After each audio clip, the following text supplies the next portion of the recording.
Okay.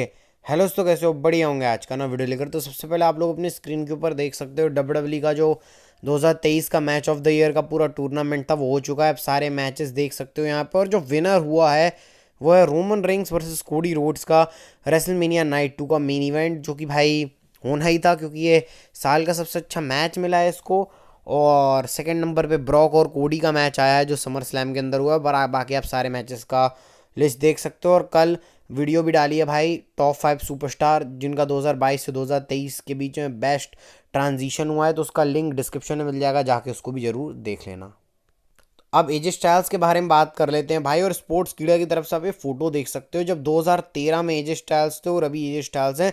बिल्कुल यार look इनका सेम लग रहा है, मतलब दोनों देखोगे भाई। हाँ, बस थोड़ा सा बियर्ड वियर्ड का अंतर और थोड़ा एज में अंतर दिख रहा है, बाकी एटीट्यूड तो दोनों का सेम है एजे स्टाइल्स का, अभी का और पहले वाले एजे स्टाइल्स का।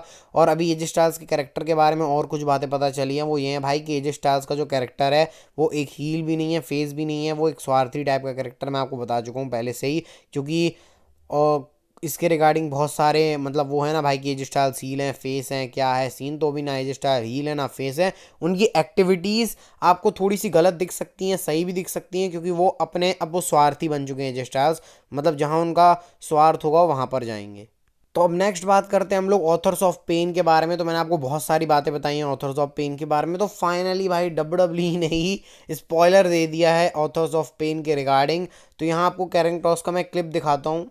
क्लिप नहीं, मतलब बेसिकली कैरन क्रॉस का जो वीडियो पैकेज है उसके बीच में से आप ये फोटो देख सकते हो दो लोगों की। दो लोग खड़े हैं, बीच में एक मैनेजर खड़ा हुआ है। तो आपको इससे समझ जाना चाहिए ऑथर्स ऑफ पेन के बारे में ही सारी बात हो रही है भाई। तो authors of pain Karen Cross के साथ आपको देखने को मिलेंगे 5 तारीख का जो स्मैकडाउन है डब्ल्यूडब्ल्यूई का जो न्यू ईयर्स रेवोल्यूशन वाला है, उसमें इनका डेब्यू होने वाला है। और कैरन क्रॉस, स्कारलेट प्लस ऑर्थोस ऑफ पेन कैसी रहने वाली है भाई ये टीम, इमेजिन करना ही अपने आप में एक बहुत बड़ी बात हो जाएगी। देखते हैं क्या होने वाला है सीन। और नई फैक्शंस तो डब्ल्यूडब्ल्यूई के यहाँ बहुत आ भी रही हैं अभी के दौरान में। और जो कैरन क्रॉस में फ्लेवर ऐड करके देंगे वो तो मस्त रहने वाला ही है। इसके बाद स्मैकडाउन की व्यूअरशिप आपको बताता हूँ। तो स्मैकडाउन की व्यूअरशिप जो आई है इस हफ्ते की, जो कि टेप्ड शो था, उसकी व्यूअरशिप आई है 2.02 मिलियन व्यूवर्स, जो कि अच्छी खासी है। मतलब पहले 2.14 मिलियन थी, अब वो 2.2 मिलियन व्यूवर्स हो चुकी है, जो कि अच्छी है भाई। टेप शो में भी आई थी, मतलब टेप रहता है तो भाई ज़्यादा लोग देखते नहीं है क्योंकि पहले से देख चुके होते हैं वो लोग। तो समझ जाओ भाई आप लोग, अच्छी खासी व्यूअरशिप स्मैकडाउन की आ चुकी है। अब यहाँ पे पूरा कार्ड देख सकते हो, मतलब ये जो पूरा न्यू ईयर का पहला हफ्ता है डब्ल्यूडब्ल्यूई का उसको आप देख सकते हो। सबसे पहले मंडे को डे 1 होगा रॉ का, उसके बाद एनएक्सडी न्यू ईयर्स ईवल करके होगा, उसके पूरे जो 2023 का जो बम्प का शो है उसके बेस्ट आपको मूवमेंट्स दिखाए जाएंगे। फिर थर्सडे को बेस्ट प्रीम लाइव इवेंट्स करके कुछ स्पेशल होगा, और फिर फ्राइडे को फ्राइडे नाइट स्मैकडाउन का न्यू ईयर्स रिवोल्यूशन वाला होगा। तो पूरा पैक डब्ल्यूडब्ल्यूई कर चुकी है साल की स्टार्टिंग। और ये पूरा देख सकते हो भाई आप कार्ड में बोल ही रहा था आपको, डे 1 रॉ को होगा और स्मैकडाउन को न्यू ईयर स्पेशल की थीम मिलने वाली है। और बात कर लेते हैं हम मंडे नाइट रॉ के बारे में। तो देखो भाई, कल का जो मंडे नाइट रॉ का एपिसोड है वो नहीं होगा, क्योंकि आपको पता है भाई डब्ल्यूडब्ल्यूई ने छुट्टी दी हुई है टैलेंट्स को, तो इसलिए शो नहीं होने वाला है। और इसकी जगह डब्ल्यूडब्ल्यूई 2023 के कुछ मंडे नाइट रॉ के आपको शायद मूवमेंट्स ऐसा कुछ कल दिखा सकती है। तो ज़्यादा कुछ है नहीं भाई, बस ये मैंने आपको बता दिया कि कल का शो नहीं होगा। रॉ का आपको सीधे 2024 में देखने को मिलेगी Monday night raw. Royal rumble का भी पोस्टर आ चुका है, नया पोस्टर, अपडेटेड पोस्टर जो अपनी स्क्रीन के ऊपर देख सकते हो, जिसमें ड्रू मैकिंटायर, एजे स्टाइल्स और ड्रू मैकिंटायर इसमें ऐड होते हुए आपको देख सकते हैं। रोमन रिंग्स के बाजू में एजे स्टाइल्स है, बियंका ब्लेयर के बाजू में आपके ड्रू मैकिंटायर और शायद शाय फ्लेयर यहाँ से हट चुकी हैं। और ये आप पोस्टर का बैक साइड भी देख सकते हो, जो मैंने भाई उल्टा करके आपको दिखा रहा हूँ। सीएम पंक, लोगन पॉल सब वैसे के वैसे ही हैं। और बेली इसमें अभी भी नहीं है पोस्टर के अंदर भाई, बेली कहाँ चली गई? बेली अभी पोस्टर के अंदर नहीं है। बाकी ये सब आप सीन देख ही सकते हो पोस्टर का। अब मर्सिडीज मोने एके साशा बैंक्स के बारे में बात कर लेते हैं भाई। तो उन्होंने कल अपने इंस्टाग्राम अकाउंट के ऊपर ये डाला हुआ है भाई, पता नहीं यार ये अलग ही क्या चल रहा है। सीएम पंक ने भी डाला था डब्ल्यूडब्ल्यूई का, उसके बाद आ गए। साशा बैंक्स डब्ल्यूडब्ल्यूई की सुपरस्टार है नहीं, लेकिन फिर भी वो ये सब टॉयज़ वगैरह डाल रही हैं अपने गुड्डे वगैरह, मतलब इसको क्या स्टफ टॉयज़ वगैरह क्या क्या बोलते हैं वो सब डाल रही हैं भाई। पता नहीं क्या चल रहा है। साशा बैंक्स का भी रॉयल रंबल आने वाला है, तो उसमें एक्सपेक्ट कर रहे हैं कि साशा बैंक्स रिटर्न आ जाएंगे, और भाई आना भी चाहिए क्योंकि विमेंस डिवीजन के अंदर वैसे कुछ अच्छा हो नहीं रहा है रॉ में। रिया replay, Nia Jax, Becky Lynch यही सब चला रहे हैं। अब साशा बैंक्स आ जाए थोड़ा और बूस्ट मिल जाएगा विमेंस डिवीजन के अंदर, और बाकी सब मैं डिटेल आपको बता ही चुका हूँ। और रॉ में वैसे आएंगी भी नहीं साशा बैंक्स, वो स्मैकडाउन में आएंगी क्योंकि डैमेज कंट्रोल के साथ कुछ सीन करेंगी। तो चलो भाई अब सेथ रॉलिंस के बारे में बात कर लेते हैं। तो सेथ रॉलिंस की थोड़ी एप्रिसिएशन कर लेते हैं, क्योंकि भाई सेथ रॉलिंस एक ऐसे लौते सुपरस्टार रहे हैं जिनने सारे प्रीमियम लाइव इवेंट में compete किया है। रॉयल रंबल मैच में, फिर एलिमिनेशन चेंबर मैच में, रेसलमेनिया में लोगन पॉल के साथ, बैकलैश में ओमास के साथ, नाइट ऑफ चैंपियंस में एजे स्टाइल्स, फिर मनी इन द बैंक में फिन बैलर, समर स्लैम में फिन बैलर, बैकलैश में शिंसके नाकामुरा, फास्टलेन में भी शिंसके नाकामुरा, क्राउन ज्वेल में ड्रू मैकिंटायर, और फिर सर्वाइवल सीरीज का वॉर गेम्स।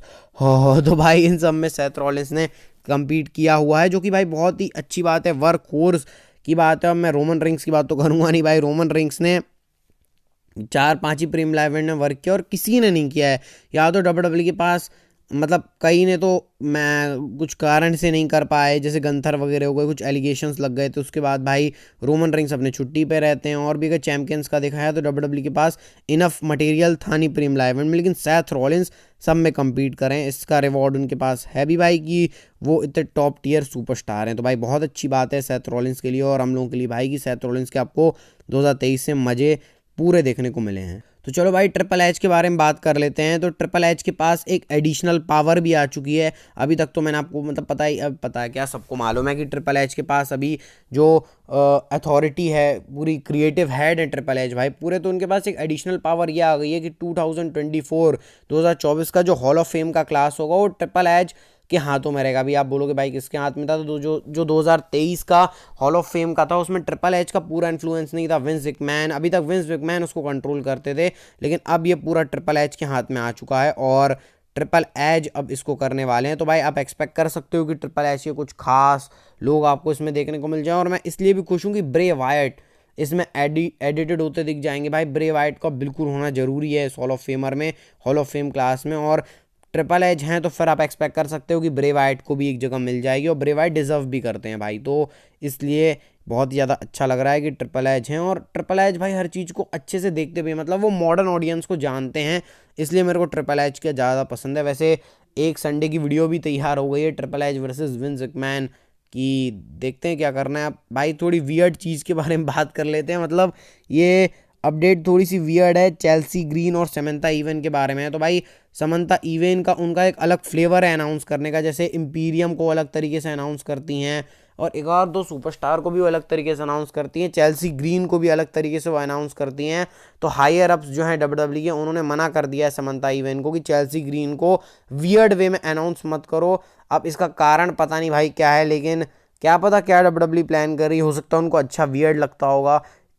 ऐसे चेल्सी ग्रीन ऐसे करके भाई वो बोलती थी तो अच्छा लगता था, मतलब अलग सा फ्लेवर ऐड होता था, लेकिन डब्ल्यूडब्ल्यू ने मना कर दिया है भाई। तो अब मना कर दिया तो मना कर दिया, अब समंथा इवन ऐसे प्रोनाउंस नहीं करेंगे। अब पता नहीं भाई क्या इसमें दिक्कत है। वैसे हमको क्या लेना देना भाई, अपन को तो उस सबसे ज़्यादा मतलब भी नहीं है। इसके बाद बात करते हैं अमेरिकन नाइटमेयर कोडी रोड्स के बारे में। तो कोडी रोड्स ने अक्टूबर मंथ के अंदर डब्ल्यूडब्ल्यू के साथ एक और कॉन्ट्रैक्ट साइन कर लिया मल्टी ईयर डील का। इस बार भाई मैं कितने अपडेट दे चुका हूँ कॉन्ट्रैक्ट की, बेली, शार्लेट फ्लेयर और भी एक आधा सुपरस्टार की दे चुका हूँ, और अभी और आएंगी भाई क्योंकि 2024 में बहुत सारे सुपरस्टार का कॉन्ट्रैक्ट खत्म होने वाला है। तो कोडी रोड्स ने नई डील साइन कर ली है मल्टी ईयर की। अब अमाउंट पता नहीं है भाई, और मल्टी ईयर ये कितने साल की है ये भी नहीं पता। मल्टी ईयर का मतलब 4-5 साल तो किया होगा। तो अब क्या कोडी रोड्स के लिए कुछ खास हो सकता है क्या? रेसलमेनिया में कोडी रोड्स वुमेन्स का मैच होगा।